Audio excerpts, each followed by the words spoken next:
Hello भैया, स्वागत आप सभी का मेरे यूट्यूब चैनल स्कूल ट्यूशन गुरुजी में। बच्चा हम कर रहे थे आपका चैप्टर या अध्याय force and laws of motion यानी बल तथा गति के नियम।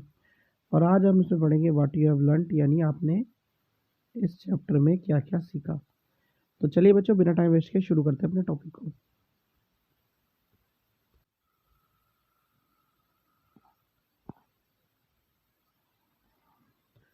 कुछ इसमें तो सबसे पहली चीज है बच्चों,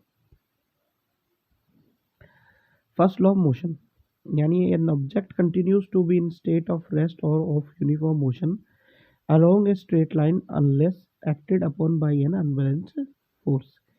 यानी गति का पहला नियम क्या कहता है, कोई वस्तु जब तक आराम की या विराम की अवस्था में रहती है या सीधी रेखा में एक समान गति में बनी रहती है जब तक कि उस पर कोई असंतुलित बल ना लगाया जाए। बच्चों दूसरी चीज क्या कहता है बच्चों, ये the natural tendency of object to resist a change is in their state of rest और of uniform motion is called inertia.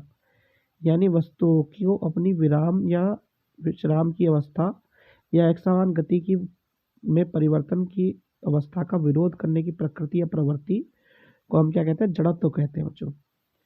फिर क्या देखने को मिला बच्चों में, the mass of an object is a measure of its inertia, it's SI unit is kilogram. यानी किसी वस्तु का द्रव्यमान उसकी जड़त्व का माप होता है और इसका एसआई मात्रक किलोग्राम होता है। फिर क्या देखने को मिला बच्चों में, force of friction always opposes motion of object. यानी घर्षण बल हमेशा वस्तु की गति का विरोध करता है बच्चों। फिर सेकंड लॉ में क्या देखने को मिला बच्चों में, the rate of change of momentum of an object is proportional to the applied unbalance force in the direction of force. यानी गति का दूसरा नियम क्या देख कहता है बच्चों, किसी वस्तु के संवेग में परिवर्तन की दर बल की दिशा में लगाए गए असंतुलित बल के समानुपाती होती है। फिर क्या देखा बच्चों हमने, the SI unit of force is kilogram metre प्रति per second square. This is also known as newton and it's represented by symbol N. A force of 1 Newton produces an acceleration of 1 meter per second square on an object of mass 1 kg। यानी बल का SI मात्रक kg metre प्रति second square है। इसे Newton के रूप में भी जाना जाता है और प्रतीक n द्वारा दर्शाया जाता है। एक न्यूटन का बल 1 किलोग्राम द्रव्यमान की वस्तु पर 1 मीटर प्रति सेकंड स्क्वायर का त्वरण उत्पन्न करता है।